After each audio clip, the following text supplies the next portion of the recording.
ये बात है सन 1974 की। कैलाश अपनी पत्नी शोभा के साथ नागपुर में रहता था। शोभा अक्सर अपनी सहेलियों को घर बुलाकर उनसे घंटों भूत प्रेतों की बातें किया करती थी। वहीं कैलाश भूत प्रेतों में विश्वास नहीं करता था, इसलिए वो शोभा की बातों से चिढ़ता था। एक दिन कैलाश और शोभा दोनों भूत प्रेतों के अस्तित्व को लेकर बहस करने लगे। शोभा अपनी बात रखने के लिए कैलाश को एक तांत्रिक के पास जाने के लिए कहती है, जो उन्हें भूतों से रूबरू करा सकता है। कैलाश भी शोभा की बात सुनकर हामी भर देता है। तभी शोभा कैलाश को अपने रिश्तेदार मिश्रा को फोन करके उनकी लड़की के रिश्ते के लिए पाठक परिवार के जवाब के बारे में पूछने को कहती है। कैलाश मुंह बनाता हुआ फोन करने चला जाता है। अगले दिन कैलाश और शोभा उस तांत्रिक के पास जाते हैं और उसे भूत देखने की अपनी इच्छा के बारे में बताते हैं। तांत्रिक कैलाश को रात के समय 3 बजे आने के लिए कहता है, जब आत्माओं की गतिविधियां सबसे ज़्यादा होती हैं। कैलाश रात में फिर वापस उस तांत्रिक के पास आता है। तांत्रिक हवन कुंड के सामने ध्यान की मुद्रा में बैठा हुआ था और कैलाश भी वहीं चुपचाप जाकर बैठ जाता है। कुछ देर बाद तांत्रिक जोर से एक मंत्र बोलता है और कैलाश को आग के ऊपर हवा में तैरता एक हाथ दिखाई देता है, जो कि एक प्रेत का था। लेकिन कैलाश उसे तांत्रिक की कोई ट्रिक बताकर उसे झुठलाता है। तभी आग के ऊपर तैरते हाथ में से आवाज़ आती है, मैं वास्तव में एक प्रेत हूँ कैलाश। कैलाश अपना नाम सुनकर चौंक जाता है और हाथ को अपनी बात साबित करने के लिए वो 3 सवालों के जवाब देने के लिए कहता है, जिसके लिए प्रेत भी राजी हो जाता है और कैलाश को सवाल पूछने के लिए बोलता है।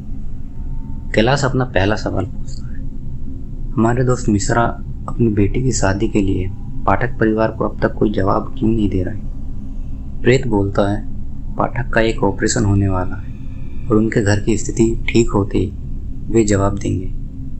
कैलाश अब थोड़ा कपकपाने लगा था। उसने सबकी निगाहों से तांत्रिक की ओर देखा और फिर वापस हाथ की ओर देखा और अपना दूसरा सवाल पूछा, मेरे सीने में काफ़ी दिनों से दर्द हो रहा है, इसका कारण क्या है? प्रेत बताता है, कैलाश तुम किसी हृदय रोग से ग्रस्त हो और तुम्हें जल्द से जल्द किसी डॉक्टर को दिखा लेना चाहिए। प्रेत उसे बीमारी का नाम नहीं बताता, इसलिए कैलाश फिर उसे शक की नज़रों से देखने लगता है। कैलाश अब अपना तीसरा सवाल पूछता है, ये बताओ मेरी मौत कब और किस समय होगी? प्रेत ये सुनकर कुछ देर के लिए शांत हो जाता है। क्या हुआ, इस सवाल का जवाब क्यों नहीं दिया? कैलाश ने पूछा। प्रेत उसे अपनी मौत के बारे में पूछने के लिए मना करता है और कहता है, अपनी मौत के बारे में पूछना अपशगुन होता है। लेकिन कैलाश अपने सवाल पर अड़ा रहता है और प्रेत को जवाब देने के लिए कहता है। फिर प्रेत थोड़ा शांत होता है और फिर जवाब देता है, ठीक है तो सुनो, आज से ठीक 8वें दिन दोपहर 3 बजे तुम्हारी मौत हो जाएगी। अच्छा, तो मेरे मरने का कारण क्या होगा? कैलाश पूछता है। लेकिन प्रेत जवाब देने के लिए मना कर देता है, क्योंकि उसने सिर्फ 3 सवाल के जवाब देने के लिए कहा था और फिर वो हवा में ही गायब हो जाता है। कैलाश उसकी इस बात से नाराज़ हो जाता है और उस तांत्रिक को ढोंगी और लालची बताकर वहाँ से चला जाता है। अगले दिन कैलाश अपने डॉक्टर से जाकर मिलता है। डॉक्टर कैलाश की रिपोर्ट को देखकर बताते हैं कि उसे हार्ट ब्लॉकेज की प्रॉब्लम है और जल्द से जल्द एक इमरजेंसी ऑपरेशन करना होगा। कैलाश ही सुनकर अपनी पत्नी शोभा को फ़ोन करके बताता है और शोभा दौड़ी दौड़ी हॉस्पिटल चली आती है। ऑपरेशन शुरू होता है और बिना किसी प्रॉब्लम के सक्सेसफुल रहता है। डॉक्टर शोभा को बताते हैं कि सब कुछ ठीक है, बस ध्यान रखना कि इन्हें कोई ऐसी बात पता ना चले जिनसे इन्हें कोई बड़ा झटका लगे, नहीं तो इन्हें हार्ट अटैक आ सकता है। काफ़ी दिन बीत जाते हैं। कैलाश अब लगभग नॉर्मल होने लगा था।